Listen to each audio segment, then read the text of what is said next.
Hello दोस्तों, welcome to my YouTube channel. आज हम एक कहानी जिसका शीर्षक नादान दोस्त है, जिसको प्रेमचंद, जिन्हें उपन्यास सम्राट भी कहा जाता है, द्वारा रचित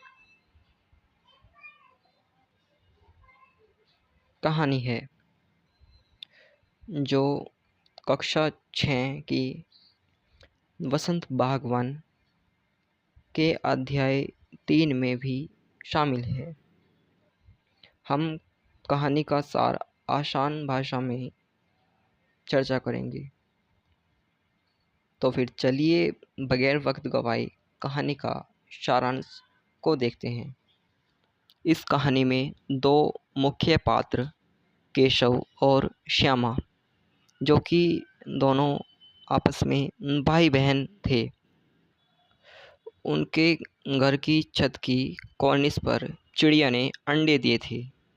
वे दोनों हर सुबह आंखें मलते हुए कॉर्निस के सामने पहुंच जाते, जहां वे चिड़ा और चिड़िया दोनों को देखते रहते। उन्हें अपने नाश्ते की भी सुध न रहती थी। वे अक्सर सोचते कि कितने अंडे होंगे, कितने बड़े होंगे, बच्चे कब निकलेंगे। वे इन सब प्रश्नों का उत्तर जानने का प्रयास करते रहते थे, मगर अम्मा एवं बाबूजी को इन सब का जवाब देने का वक्त न था। श्यामा छोटी थी, इसलिए अपने बड़े भाई से यानी केशव से सवाल पूछ लिया करती थी, और केशव बड़ा होने के कारण कुछ न कुछ जवाब अवश्य देता था। दोनों बच्चे यानी केशव और श्यामा चिड़िया के बच्चों के खाने पीने के विषय में परेशान थे। उनकी जिज्ञासा भी बढ़ती जा रही थी। भूख और प्यास से दोनों मर जाएंगे, यह सोचकर दोनों परेशान हो उठे। तब उन दोनों ने सोचा कि अगर चावल के दाने एक कटोरी में पानी और घोंसले के ऊपर छाया कर दी जाए तो चिड़िया को परेशान नहीं होना पड़ेगा। इस काम के लिए श्यामा चुपके चुपके घर से कुछ चावल निकाल के ले आई, और केशव ने तेल की कटोरी साफ कर उसमें पानी भर लिया। उसके बाद घोंसले पर छाया करने के लिए कूड़ा फेंकने वाली टोकरी का भी इंतज़ाम किया, और फिर केशव नहाने की चौकी ले आया, और वह स्टूल पर चढ़कर किसी तरह कार्निस तक पहुंच गया। फिर उसने अंडों पर छाया कर और अंडों के नीचे गद्दी रखकर और साथ में पानी भरी कटोरी रखकर उतर आया।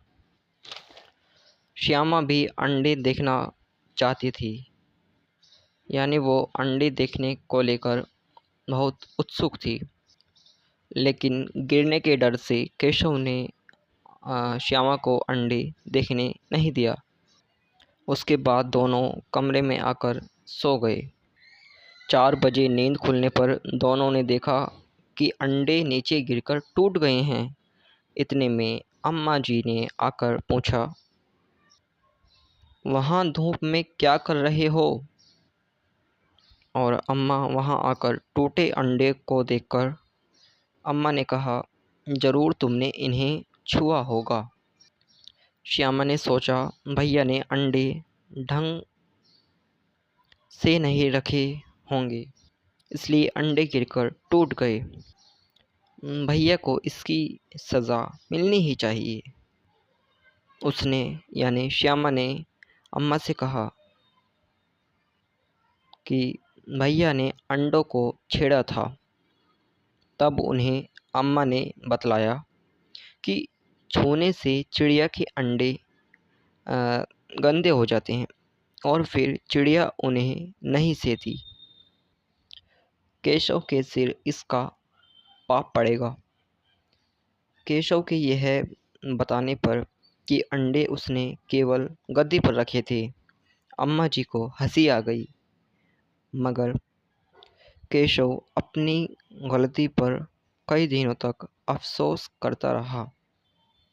उसके बाद दोनों चिड़िया वहाँ फिर कभी न दिखाई पड़ी। लेकिन कहते हैं ना, अब पछताई होत क्या जब चिड़िया चुग गई खेत। तो इस कहानी में इतना ही था, इसका सारांश। मिलते हैं अगली नई उमंग भरी किसी कहानी के साथ। तब तक ख्याल रखिए, पढ़ते रहिए, एंजॉय करिए। Bye bye, thank you.